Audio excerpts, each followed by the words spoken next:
I made my first million at 17 years, not from online business, but from cleaning construction sites. I grew up in an entrepreneurial family, so when people would typically ask me what I wanted to become in future, I didn't mention any white collar job. Instead, I said I wanted to be a businesswoman. And I remember printing my very first flyer and business card and just walking from one construction site to another. Mind you, I didn't own a machine or anyone on payroll at the time. I basically rented everything. And I'm talking about the equipment and the manpower, all of it. And when the first big paycheck came in, it completely changed the way I understood money, business, and also opportunity. So in today's video, I am going to show you how boring businesses, the one that people often ignore, can actually be a real way out of poverty. And this is coming from personal experience. The first boring business that worked for me was cleaning, specifically construction site cleaning. And I didn't start with residential cleaning. I wanted something that people needed before a project could move forward. And I'm talking about the typical dirt you will find in a construction site, like rumbles, pipes, debris, all of it.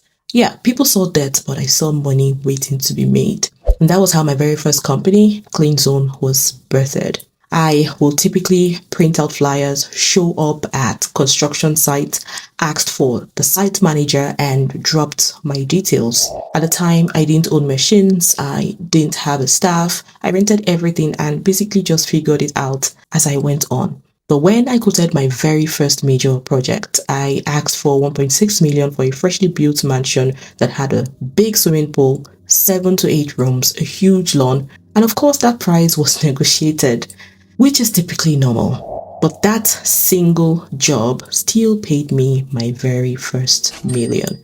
And that was when it clicked for me. It clicked for me that people will always pay to avoid inconvenience. And what is interesting is that once I did that job, it automatically opened another door. Residential clients started calling, and that was how I moved into residential cleaning. Now, some clients wanted quarterly cleaning, others wanted monthly, and very quickly I learned something I didn't expect. And that is, people are very particular about their space. I remember one of the clients telling us, you can clean, you can wipe, but everything has to go back exactly the way you found it. At first, I thought that was a bit strange, but it taught me something important. See, when people trust you inside their home, professionalism matters more than speed.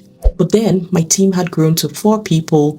We wore our branded t-shirts, and that business ran for about a year because I had to go into school. I had to go to university, but it grew faster than I was prepared for.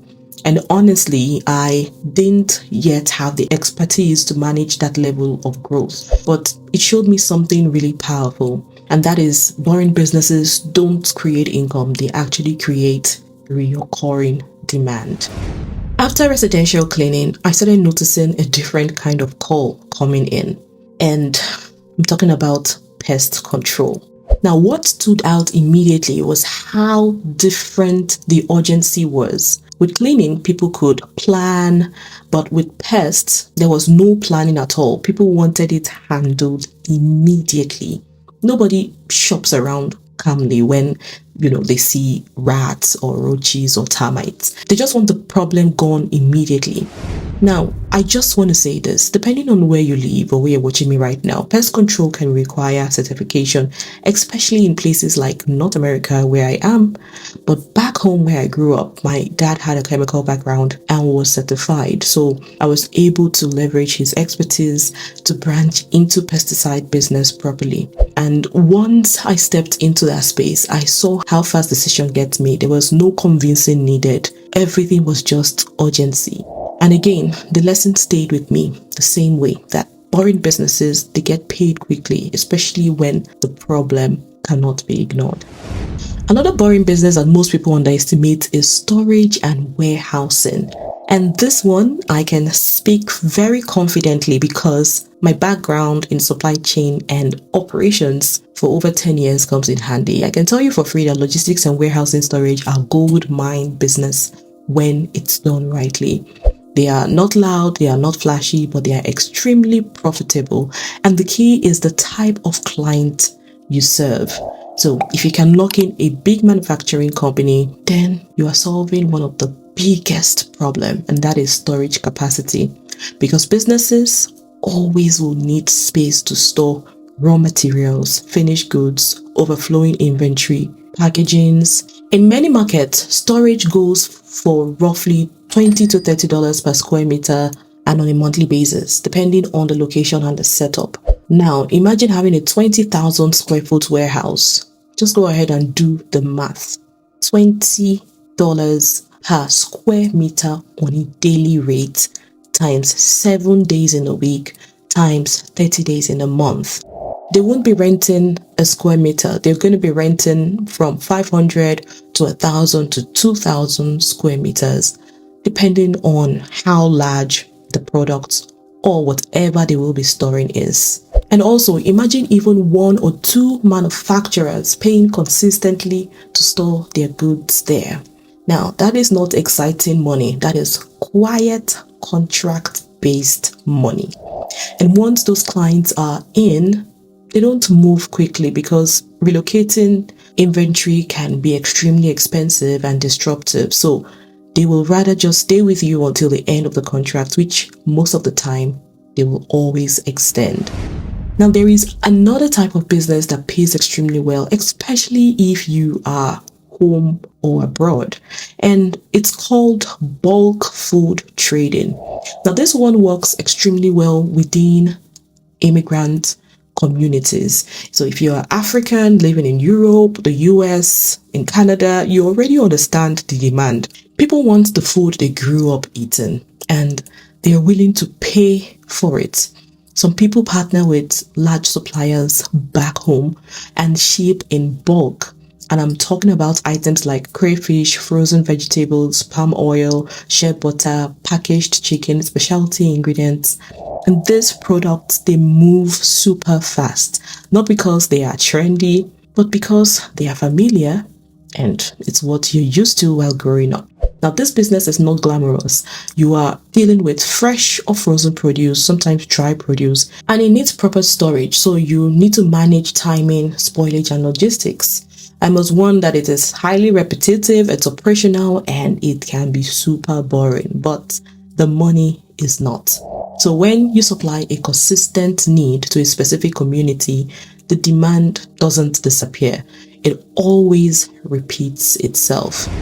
So if you've been wondering on the business to start in 2026, I want you to take this as a sign that that idea you have could be your gateway of becoming a millionaire. But most of the businesses that changed my life, they weren't glamorous. In fact, they are dirty, boring, right? But it solved real problem. And the truth is, every city, country, community, they all have different kinds of opportunities. They just don't look impressive on social media. So you just have to choose what you want. Do you want the impressive type of business, or do you want the one that will always make your bank smile? Now, if you're watching this and thinking, oh yes, I want to build an income that makes sense for my life, not something trendy, then that is exactly the thinking behind Anywhere Income Academy. It's not yet open, okay? Very soon it will be open. I'm going to announce it, but you can go ahead and click the link below, put in your details, and as soon as enrollment starts, you will be notified as soon as possible. No pressure, just an option if you want guidance building a sustainable location, flexible income. And I'm genuinely curious right now, what kind of boring business have you tried or are you considering right now? I want you to tell me the type of video you also want to see next, okay? And feel free to drop that in the comments. I read every single one of them, and I wish you all the very best in 2026. I'll see you in my next video. Till then, keep dreaming. Don't forget to take action, and I'll see you at the top. Bye for now.